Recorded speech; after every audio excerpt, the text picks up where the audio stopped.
ഇന്ന് രാവിലെ 3 മണിക്ക് AICC ആസ്ഥാനത്ത് ഒരു തീരുമാനം ഉണ്ടായിരിക്കുന്നു. പത്തനംതിട്ടയിലെ ആറന്മുളയിലും കോന്നിയിലും മത്സരിക്കുന്ന സ്ഥാനാർത്ഥികളെ സംബന്ധിച്ച് ഒരു വ്യക്തത ഉണ്ടാക്കിയിരിക്കുന്നു. കോന്നിയിൽ അടൂർപ്രകാശ് മത്സരിക്കില്ല. ആറന്മുളയിൽ അബിൻ വർക്കി മത്സരിക്കും. ഈ തീരുമാനം ഇന്ന് പുലർച്ചെയാണ് ഉണ്ടായത്. എല്ലാവരും പ്രതീക്ഷിച്ചിരുന്ന പത്തനംതിട്ട ജില്ലയിലെ 2 നിയമസഭാ സീറ്റിൽ കോൺഗ്രസിന്റെ സ്ഥാനാർത്ഥികളുടെ അവസാന ലിസ്റ്റ് AICC പുറത്തുവിട്ടു. AICC പുറത്തുവിട്ടത് ഈ പുലർച്ചെയാണ്. പുലർച്ചെ 3 മണിക്കാണ് ആ ലിസ്റ്റ് പുറത്തുവിടുന്നത്.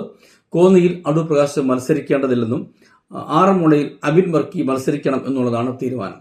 നേരത്തെ മുതൽ ഈ 2 തീരുമാനത്തിനു വേണ്ടി ജില്ലയിലെ കോൺഗ്രസ് പ്രവർത്തകർ ഉൾപ്പെടെ ഉള്ളവർ കാത്തിരിക്കുകയായിരുന്നു. എന്തായിരിക്കും AICCയുടെ തീരുമാനം, അല്ല ഹൈക്കമാൻഡിന്റെ തീരുമാനം എന്നുള്ളതും.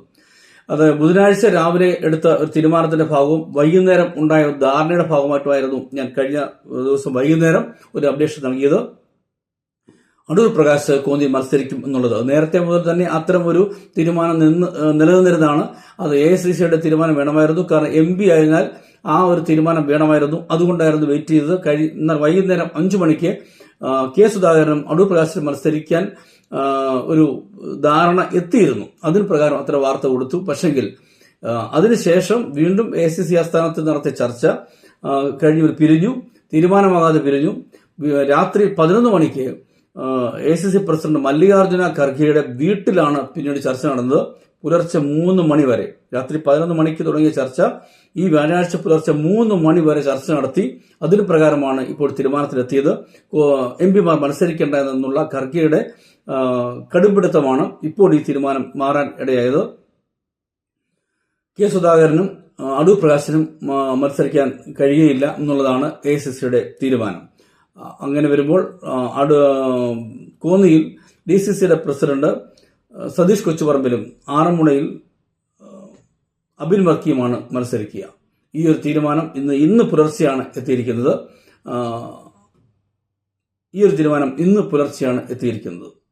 മറ്റു അപ്ഡേഷനുമായി വീണ്ടും കാണാം. വ്യാഴാഴ്ച പുലർച്ചെ 3 മണിക്കാണ് ഈ പട്ടിക പുറത്തേക്ക് വരുന്നത്. ബുധനാഴ്ച രാത്രി 11 മണിക്ക് തുടങ്ങിയ ചർച്ചയായിരുന്നു. AICC ആസ്ഥാനത്തെ ചർച്ചകൾക്ക് ശേഷം രാത്രി 11 മണിക്ക് AICC പ്രസിഡന്റ് മല്ലികാർജുന ഖർഗെയുടെ വീട്ടിലേക്കാണ് പിന്നീട് ചർച്ച പോയത്.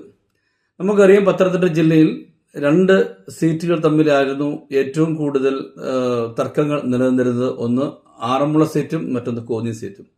കോന്നിയിൽ അടൂർപ്രകാശ് മത്സരിക്കും എന്നുള്ളതായിരുന്നു ഇന്നലെ വൈകുന്നേരം 5 മണിയോടെ ഞാൻ നൽകിയ ഒരു അപ്ഡേറ്റ്. ഈ 5 മണിക്ക് ഈ അപ്ഡേറ്റ് നൽകുമ്പോൾ ഒരുപാട് ചോദ്യങ്ങളും ഒരുപാട് വിമർശനങ്ങളും ഒക്കെ ഉണ്ടായിരുന്നു.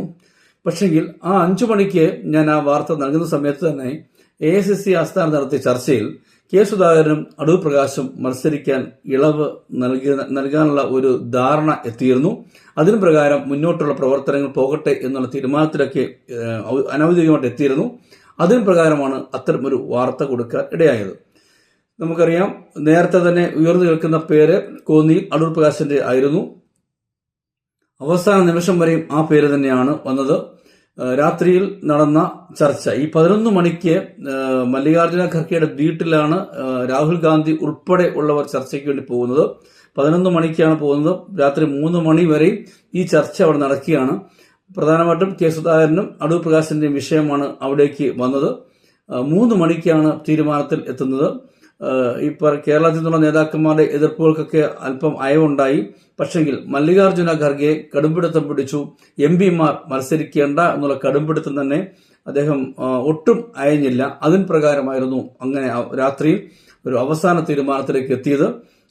MP മാർ മത്സരിക്കേണ്ട. അങ്ങനെ വരുമ്പോൾ K. സുധാകരനും അടൂർപ്രകാശിനും മത്സരിക്കാൻ കഴിയുകയില്ല എന്നുള്ള സാഹചര്യം ഉണ്ടായത്. എന്നെ ട്രോളാൻ വരുന്നൊരു കാര്യം ഓർക്കുക, നമുക്ക് കിട്ടിയ അപ്ഡേഷൻ നമ്മൾ അന്നേരം തന്നെ നിങ്ങളോട് ഷെയർ ചെയ്യുന്നു എന്നുള്ളതാണ്. ഇന്നലെ വൈകുന്നേരം 5 മണിക്ക് കിട്ടിയ അപ്ഡേഷൻ ആയിരുന്നു ഇന്നലത്തെ വാർത്ത. ഒരുപാട് പ്രതികരണം അതിനുണ്ടായി, സന്തോഷമുണ്ട്. എന്നാൽ പുതിയ അപ്ഡേഷൻ തരുന്നതും ഞങ്ങളുടെ ബാധ്യത. പുതിയ അപ്ഡേഷൻ വരുമ്പോൾ അത് തരുന്നത് നമ്മുടെ ബാധ്യതയാണ്. അതുകൊണ്ട് ട്രോളാനുള്ളവർ ട്രോളിക്കൊള്ളും. നിങ്ങളുടെ എല്ലാ കമന്റുകളും സ്നേഹപൂർവ്വം സ്വീകരിക്കുന്നു. ഇനിയും കമന്റുകൾ പ്രതീക്ഷിക്കുന്നു.